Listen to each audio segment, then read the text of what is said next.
যে ব্রিজ বানাতে গিয়ে ব্রিটিশ ইঞ্জিনিয়ারদের হাত কেঁপে গিয়েছিল, সেই ব্রিজই শেষ পর্যন্ত দাঁড়ালো এক বাঙালির জেদের ওপর। ১৯২৬ সাল, উত্তাল গঙ্গা। ব্রিটিশ ইঞ্জিনিয়াররা হাত পা ছেড়ে দিয়ে বলছেন, ইম্পসিবল। গঙ্গার ১০০ ফুট গভীরে পিলার বসানো মানে সেফ সুইসাইড মিশন। ঠিক তখনই ভিড়ের মধ্যে থেকে এগিয়ে এলেন এক সাধারণ বাঙালি ধুতি পরা মানুষ, রায়বাহাদুর জগমাল রাজা। সাহেবরা হাসাহাসি করছে, কিন্তু জগমাল রাজার চোখে তখন জেদ। তিনি চ্যালেঞ্জ ছুড়লেন, যা ব্রিটিশ প্রযুক্তি পারেনি তা করবে ভারতীয় বুদ্ধি। শুরু হলো আদিম কায়দায় পাতকুয়োর মতো গর্ত খোঁড়া। ভাবুন একবার, অক্সিজেনের সিলিন্ডার নেই, আধুনিক মেশিন নেই, শুধু দড়ি আর মানুষের শরীরের জোর। প্রতিটি পিলারের নিচে ১০০ ফুট গভীরে যখন জগমাল রাজা নামতেন, তখন ওপরে দাঁড়ানো ব্রিটিশদের বুক কাঁপত। একে একে পিলারের কাজ শেষ হলো।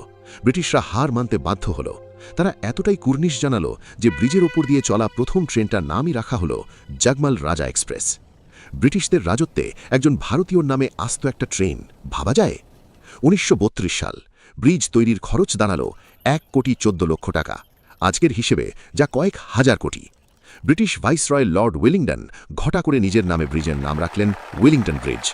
কিন্তু বাঙালির ইগোতে লাগলো, তারা তো আক্কাই করল না সেই নামের। মানুষের মুখে মুখে তা হয়ে গেল শুধুই বালি ব্রিজ, আর পরে নাম হলো বিবেকানন্দ সেতু। আজও যদি গঙ্গার অতলে ডুব দেওয়া যায়, তবে প্রতিটি পিলারের গায়ে খোদাই করা দেখা যাবে জগমাল রাজার নাম। আজও বালি ব্রিজ দিয়ে যাওয়ার সময় পিলারের দিকে তাকালে কি এক অদ্ভুত শিহরণ হয় না? যে ব্রিজটা আপনি রোজ পার হচ্ছেন, তার প্রতিটি ইটে মিশে আছে ব্রিটিশদের দর্পচূর্ণ হওয়ার গল্প। আমরা কি মনে রেখেছি সেই বীর ভারতীয়কে, নাকি ইতিহাসের পাতায় ধুলো জমে গেছে? বালি ব্রিজের সেই গোপন নাম ফলকটি আপনার চোখে পড়েছে কখনো? আজ একটা লাইক শুধু ভিডিওর জন্য নয়, এটা সেই বাঙালির প্রতি সম্মান যে পুরো ব্রিটিশ সাম্রাজ্যকে ভুল প্রমাণ